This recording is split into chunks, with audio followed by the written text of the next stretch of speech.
Bonjour, bienvenue dans notre émission Bon et à savoir. Je suis dans la région de Bordeaux, c'est la saison des vendanges et vous allez tout savoir sur le raisin.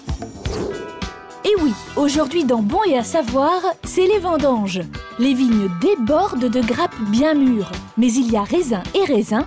Nous allons découvrir tous les secrets du raisin en or, le plus sucré du monde, le chasselas de Moissac. C'est la rentrée, on a repris le travail. À la pause déjeuner, c'est pour tout le monde pareil. On valse entre sandwich et salade et on finit par manger tous les jours la même chose. Bon et à savoir a trouvé la solution pour faire de vos déjeuners un plaisir délicieux et pas cher. Le Lunchbox. Dans quelques minutes, vous découvrirez la bonne idée qui vous fera les midis plus faciles. C'est pratique, économique et ludique. Et puis nous allons tester une drôle de tradition culinaire. Dans le sud-ouest de la France, on est amateur d'un mets haut de gamme plutôt pas banal. Réservé aux connaisseurs, la viande de ragondin. Au départ, ça surprend. Ah, c'est du ragondin. Mais ne faites pas les dégoûter, il paraît que c'est délicieux. Et c'est parti pour un petit cours de vendange. Christian est accompagné de Fabien, l'un des plus célèbres viticulteurs du Bordelais. Le premier outil? Déjà? De suite. Tu me mets déjà au travail? De suite. T'as vu que je suis venu avec les bottes quand même? Je savais que oui. t'allais me mettre au travail, je m'en doutais. Bon alors on y va, on va où? Par là. C'est quand même immense. C'est parti, on y va. Allez, C'est dans ces vignes que l'on cultive le raisin pour un des plus grands crus classés français. alors, Tiens, regarde. oula, ah c'est super dense, non? Hein? C'est ce qu'on recherche.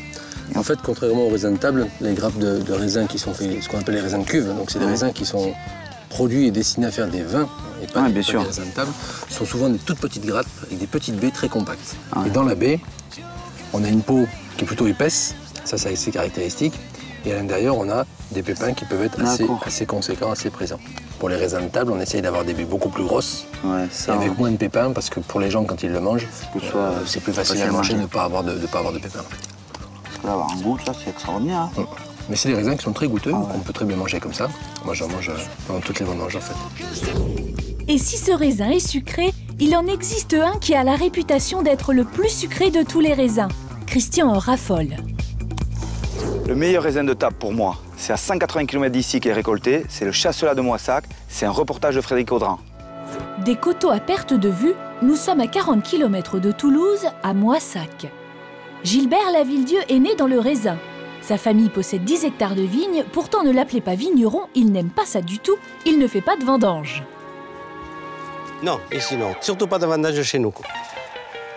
En fait, ça n'a rien à voir. Un vigneron, avant tout, bon, la fin en soi, c'est de faire du vin, c'est de faire un produit liquide. Tandis que là, c'est un produit qui est pour la consommation, c'est pour manger, au même titre que vous mangez une pêche ou un abricot.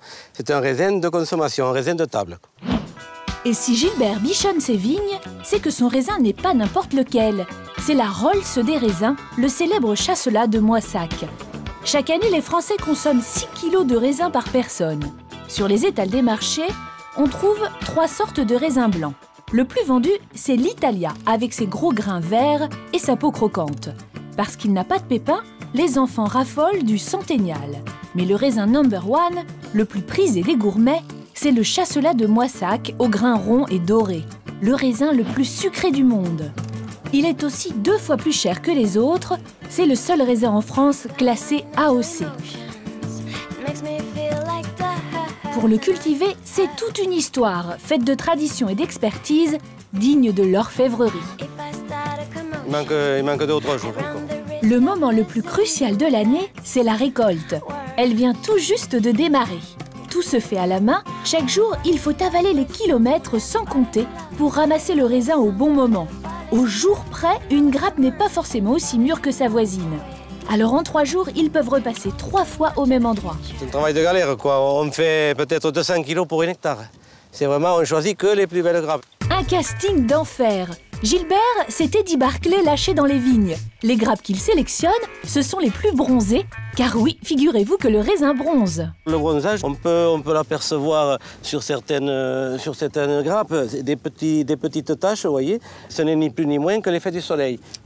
Les connaisseurs apprécient. Ça le rend un peu plus craquant et un peu plus sucré. Pour justifier son label AOC, le taux de sucre du chasselas doit dépasser 160 grammes par litre. C'est 2 fois plus sucré qu'une pomme. Pour ne pas se louper, Gilbert utilise un outil étrange. Alors, le taux de sucre, il est important de le mesurer techniquement avec un réfractomètre. Et on peut faire un test en direct. Là, vous voyez, alors on prend un grain, on écrase le grain un petit peu, on ferme la visière et on le regarde à la lumière du jour. Vous voyez, on est à 17,5 là. Je sais pas, c'est difficile pour la caméra. Je ne triche pas pour autant, on est à 17,5, vous voyez. Si Gilbert ne triche pas, 17,5, c'est excellent. Exactement 160 grammes de sucre par litre. En comparaison, tous les autres raisins sont en moyenne 2 fois moins sucrés.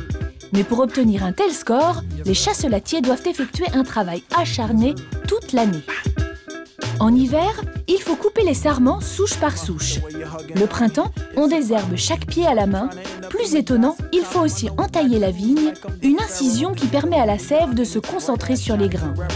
L'été, les producteurs sacrifient carrément un quart des grappes pour être sûrs que celles qui restent soient les meilleures. Et bien sûr, beaucoup de soleil, un sol argilo-calcaire, tout ça donne ce raisin si particulier.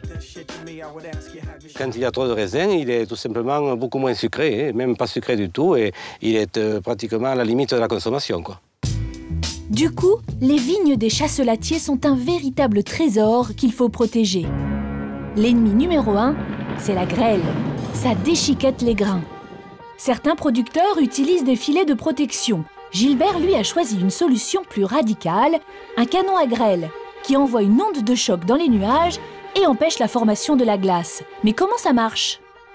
Bon, je vais vous faire une démonstration rapide, c'est assez bruyant, mais je vais essayer de vous l'allumer, donc. Ah oui, ça marche plutôt bien, mais ça fait du bruit, non? Bon, c'est vrai que la voisine ou les voisins, s'ils sont mal informés, peuvent être des fois un peu perturbés par le bruit. Mais c'est pas dangereux, ça, Gilbert? Oui, il est bien évident que ça n'a aucune incidence. Même si un ULM passait au-dessus, il n'y a aucun problème. Retour dans les champs. Il faut vite ramasser les cajots de chasselas.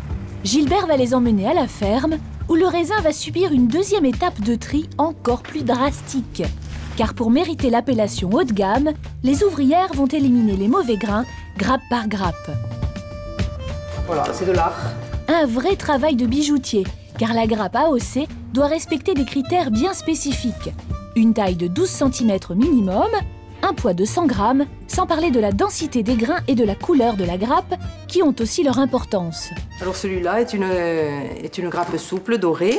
Le grain n'est pas écrasé. Et celle-là, elle est terne et le grain est trop serré. Donc on est obligé de la déclasser. Dans l'atelier, rien n'est laissé au hasard. Même la présentation dans les cajots est méticuleuse. Un travail ancestral effectué depuis le siècle dernier exclusivement par les femmes. Aujourd'hui, pour rattraper un peu de retard, Ghislaine tolère la présence des hommes, mais c'est exceptionnel. Parce que c'est très minutieux, ça demande beaucoup de patience. Et voilà, les hommes ne sont pas spécialement patients. De la patience et du courage, il en faut. Tous les après-midi, 1000 cagettes de chasselas sont transportées chez le grossiste. C'est de chez lui que le raisin part vers toute la France. Ramassé chaque jour à Moissac, il se retrouve dès le lendemain sur les marchés. Et si vous avez un doute sur sa fraîcheur, Denis Jean Martin a un secret à nous révéler. Regardez la peau du raisin. Ce qu'il faut savoir, c'est que sur la grappe, il y a une pruine. La pruine, c'est quoi? C'est une petite pellicule qui protège effectivement la qualité du raisin et donc qui doit être conservée sur le raisin.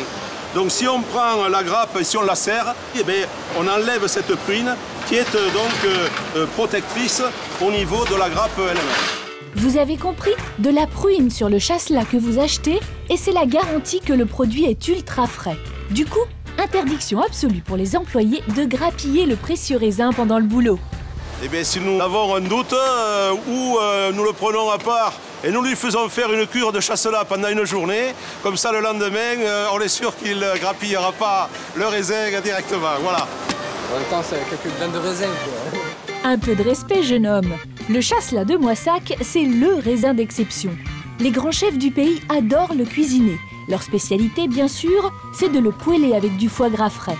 Mais on peut également le faire griller au four, idéal pour l'apéro, ou encore, si vous êtes doué, en faire des macarons.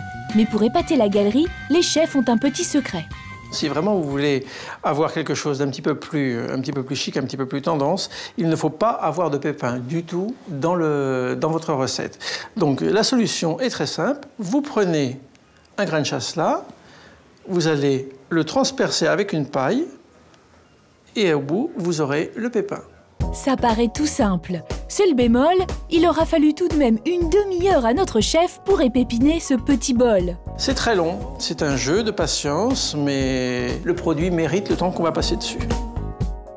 À Raisin de Luxe, récolte de luxe. Cette année, la récolte de chasselas ne dépassera pas 4000 tonnes, 25 fois moins que les autres raisins de table. Avis aux amateurs, il n'y en aura pas pour tout le monde. Retour avec Christian qui est en pleine récolte de raisins, destiné celui-ci à faire du vin. Il est maintenant un pro des vendanges, mais reste tout de même un point à éclaircir. Si j'ai bien compris, le blanc, raisin blanc, vin blanc. Ici, raisin rouge, vin rouge. Oui, complètement. Ici, raisin rouge, vin rouge. Ouais. Mais effectivement, on peut aussi, dans d'autres régions, il y a des gens qui font des vins blancs avec des raisins rouges parce qu'en fait, quand tu fais couler le jus, tu vois, regarde, le jus est complètement incolore en fait. Et donc avec ce jus-là, quand tu presses, tu peux très bien faire un vin blanc. Nous ici, ce qui nous intéresse, c'est la peau, c'est la couleur, c'est le tanin.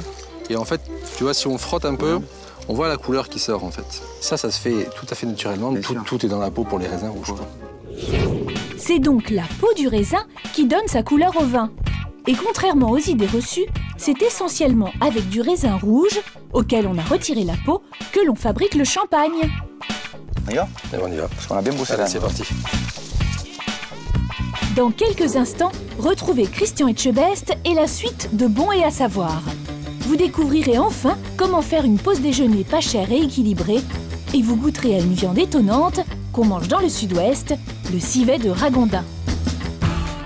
Retrouvons Christian Etchebest au milieu des vignes. C'est la fin des vendanges et l'heure bien méritée de la pause déjeuner. En amateur de bonne chair, Christian s'est préparé un bon casse-croûte et il n'a rien oublié, du saucisson, du bon pain et bien sûr des fruits et légumes. Tout de suite, toutes les bonnes manières pour préparer un casse-croûte équilibré le midi, c'est un reportage d'Estelle Gilles. Je vous prends un sandwich ton crédité s'il vous plaît. Il est midi, l'heure de sortir du bureau pour la pause déjeuner. Comme Magali, 35 ans, comptable. Ce midi à la fin, et pourtant elle ne paraît pas spécialement emballée par ce qu'elle va manger. Je sais pas ce que je vais manger. Du sandwich, du panini. Oui, sandwich, je peux bien manger des choses. Oh, je vais prendre un thon crudité, s'il vous plaît. Alors, si vous voulez, avec, nous faisons des formules. Le sandwich, la boisson et le dessert. Ah oui, non, mais je suis désolée, j'ai pas le temps de manger. J'ai une pause, une toute petite pause, là. Combien je vous dois? Alors, 4,40 €. Merci. Sandwich, pizza ou chinois, il faut dire que tous les midis, c'est un peu toujours la même chanson. Et puis, comme tous les employés, Magali n'a pas beaucoup de temps pour se restaurer. En moyenne, en France, une pause déjeuner dure 36 minutes. Il faut donc trouver à manger, et vite. Pas toujours très bon, mais faut bien manger, faut bien se caler le ventre. Plus c'est rapide. Par contre, c'est vrai que si je pouvais aller dans une brasserie, ça serait bien, mais c'est beaucoup plus cher. Ça va beaucoup moins vite. Mais voilà, je mange le sandwich. Se nourrir rapidement, de manière équilibrée et pas chère lors de la pause déj, presque impossible si on ne rentre pas à la maison comme la moitié des Français. Et pourtant, il y a une solution. À quelques mètres de là, Audrey, secrétaire de direction, sort de son sac une étrange petite boîte. Voilà mon lunchbox. Un lunchbox, boîte à déjeuner en français dans le texte. Mon lunchbox est composé donc de 2 petites boîtes qui s'assemblent, donc c'est pratique, ça rentre dans le sac. Donc j'ai mis sur une première partie du riz donc, et du saumon, et dans une deuxième partie, j'ai des petites carottes, des petites tomates cerises et une petite sauce à la betterave pour tremper mes carottes. Dans une autre boîte, j'ai mon petit dessert, une pêche que j'ai coupée en petits morceaux et que j'ai mon petit pic pour pouvoir manger facilement ma pêche. Quand je vois ma petite boîte, je trouve ça joli, ça donne envie de manger son repas du midi, c'est coloré, c'est sain, c'est équilibré. La voilà, la solution. Ce sont les Japonais qui nous ont donné cette bonne idée. Là-bas, depuis toujours, les employés transportent leur déjeuner dans ces petites boîtes. Du coup, si apporter sa gamelle sur son lieu de travail était un peu ringard il y a encore quelques temps, aujourd'hui c'est devenu très tendance. J'ai découvert les lunchbox sur Internet. C'est un petit peu la dinette des grands aussi, puisqu'on joue voilà, avec les petits pics pour faire joli. On peut y mettre plein de choses dedans, des petites choses qu'on a dans son frigo et dans ses placards. Donc le lunchbox, c'est pratique, économique et ludique. Bon, d'accord, c'est très joli. Mais comment prépare-t-on un lunchbox? Et surtout, que met-on dedans? Pour être sûr d'avoir un menu équilibré et rassasiant, nous avons demandé à Ombline, diététicienne, de conseiller Magali, notre adepte du sandwich. Je suis venue voir aujourd'hui ce que vous preniez pour le déjeuner. Un sandwich et un soda. Vous savez, un sandwich, c'est pas très équilibré. Ouais. Vous connaissez la lunchbox? Non. C'est un moyen de manger équilibré, pas cher, et ça se trouve dans votre frigo. Direction la cuisine de Magali. Alors, je t'apporte un petit cadeau, Magali. Oui, merci. Donc, c'est une lunchbox. Elle est très jolie, cette petite boîte-là. Des lunchbox, on en trouve partout, et pour tous les goûts. Des petits, des grands, des rigolos. Mais lunchbox, c'est un joli mot branché pour une boîte que l'on peut transporter facilement dans son sac. Donc un simple bac en plastique fait l'affaire. Alors, Magali, dans ton frigo, qu'est-ce qui pourrait nous servir pour faire ta lunchbox? Malgré ce que l'on pourrait penser, nos placards regorgent de produits cachés. Il suffit souvent de pas grand-chose pour organiser son lunchbox. Des tomates, des protéines. Super, t'as même des petites carottes et une pêche. Un bon moyen donc d'écouler les petits restes accumulés dans le frigo. Je vois pas comment je vais pouvoir organiser un repas avec ça. Regarde bien, il te faut au moins 50% de fruits et légumes. Un autre quart qui va être les féculents et l'autre quart les protéines.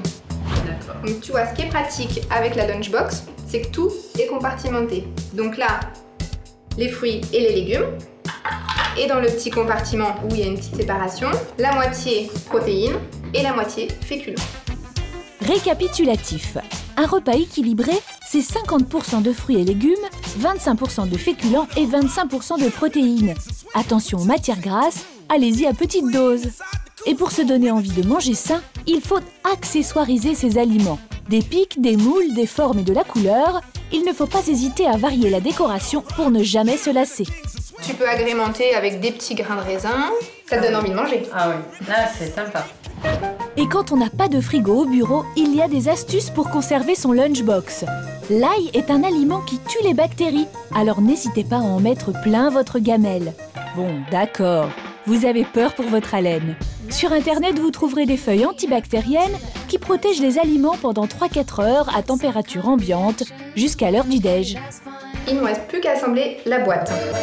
Et pour ceux qui pensent ne rien avoir à se mettre sous la dent dans leur petite gamelle, transvasez donc le contenu de votre lunchbox dans une assiette, vous n'en reviendrez pas, ça déborde. Et voilà, ta lunchbox est prête pour ton déjeuner. En moins de 5 minutes, c'est prêt. Magali peut maintenant retourner manger à son bureau. Non mais c'est nettement mieux que le sandwich, ça. Vraiment, hyper bon, ça. En plus, ça m'a rien coûté. Génial. Manger équilibré à son bureau, c'est possible.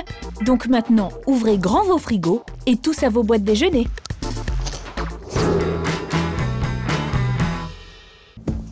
Nous voilà de retour à Bordeaux.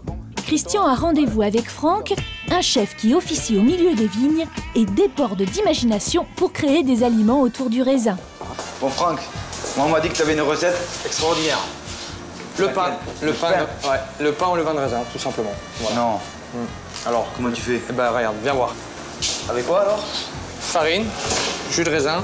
Tiens, voilà Christian. Ah ouais. Ah, c'est un raisin, ouais. Voilà. Donc là, tu as jus de raisin mixé, ouais. Farine, tout simplement. C'est notre base du pain. Ah, j'en reviens pas, tu vois. Tu vas pas le goûter quand même? Allez. Ouais, il est beau ton père, Franck. Magnifique. Gustativement, il est très bon. Ensuite, il se conserve mieux. Et puis bon, bah, c'est du vrai pain. Ça, c'est du vrai pain, comme il y a 100 ans. Incroyable! C'est le raisin transformé en jus et mélangé à la farine qui, en fermentant, va remplacer la traditionnelle levure de boulanger. On obtient ainsi un pain 100% naturel. Son goût unique et sa couleur rosée en font un pain totalement original.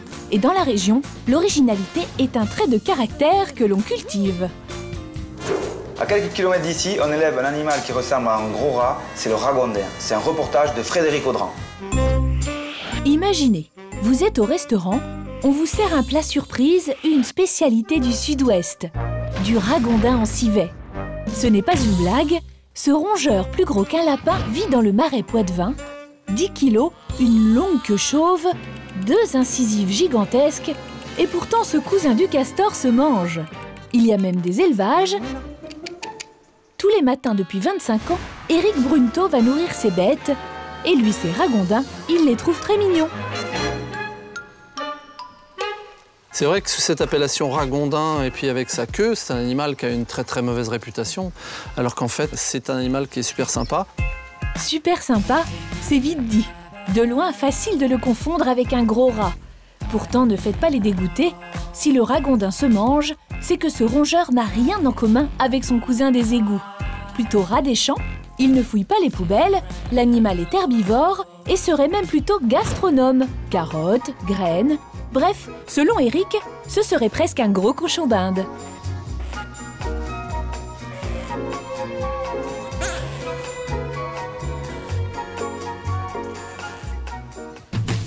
Pourtant, en France, le ragondin est un nuisible chassé pour préserver les cultures.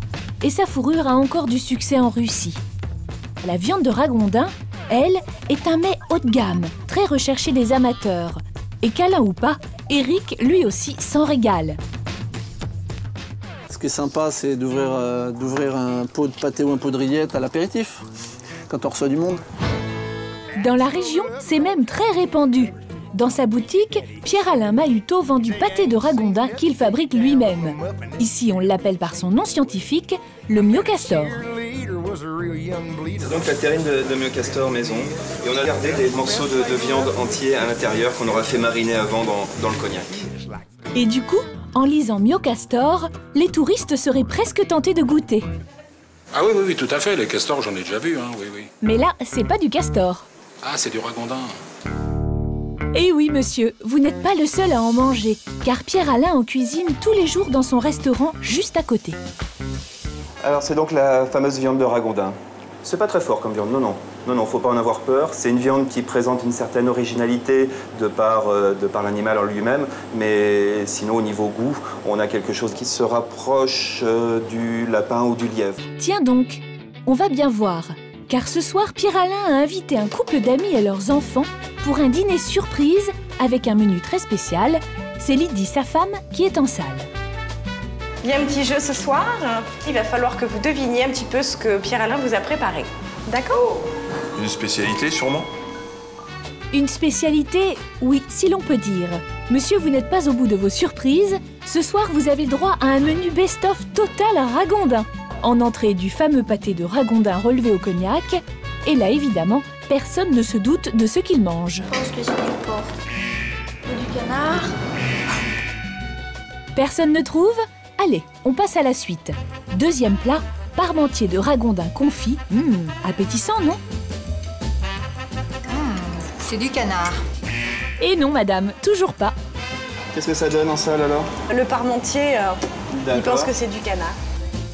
Et ce n'est pas fini. Cerise sur le gâteau, Pierre-Alain leur a concocté un civet de ragondin mariné au vin rouge avec ses petits légumes. Ça fond dans la bouche. Ça fond, mais c'est quoi? Moi, je pense que c'est du lièvre. 0 pointé pour tout le monde. Lydie est de retour. C'est maintenant l'heure du verdict. Qu'est-ce que vous pensez que vous allez manger? Du canard. La terrine, pour vous, c'était quoi? Moi, je donne ma langue au chat. Vous avez mangé du ragondin.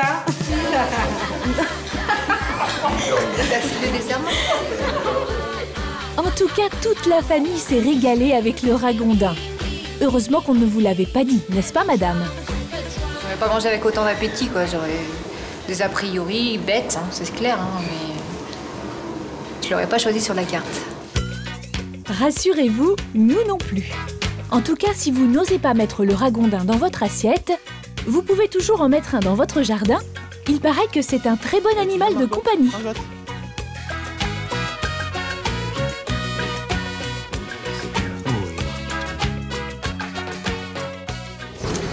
Voilà, cette émission à Bordeaux sur le raisin est terminée. Je vous retrouve la semaine prochaine.